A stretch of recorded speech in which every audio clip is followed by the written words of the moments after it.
Ассалямуалейкум. Бүгін біз сіздермен патшубы салатын жасайтын боламыз. Ол үшін бізге қызылша, сәбіз, картоп, жұмыртқа керек болады. Осылардың барлығын суға пісіріп алатын боламыз. Одан кейін бізге селедка керек болады. Менде селедка осындай дайын ашылған түрі. Сіздер ашылмаған түрін пайдалансаңыздар болады. Және де майонез, тұз керек болады.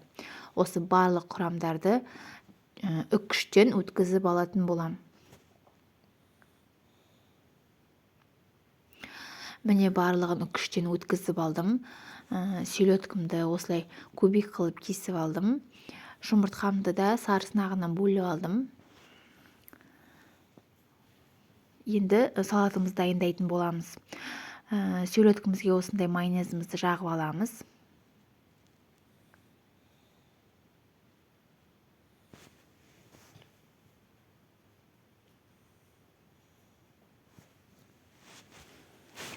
Одан кейін картошкамызды салып аламыз.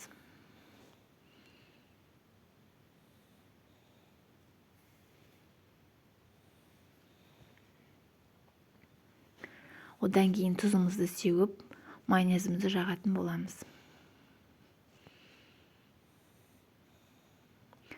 Картошкадан кейін сәбізімізді саламыз.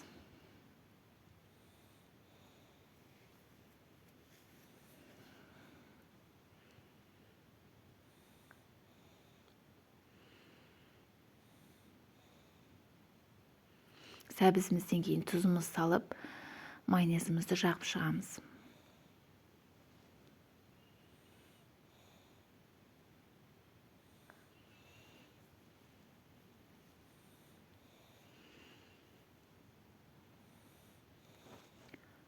Сәбізімізден кейін жұмыртқамыздың ағын осылай үккіштен өткізіп салатын боламыз.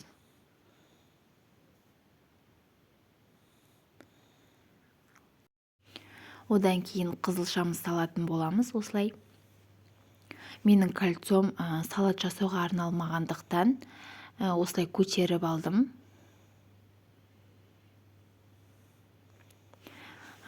Қызылшамызды салып болғаннан кейін майонезімізді жағып шығамыз.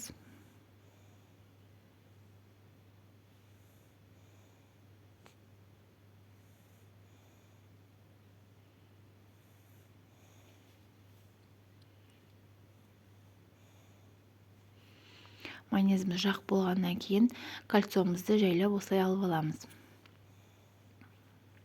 Мен осылай жұмыртқаның сарысын әсемдік үшін салдым.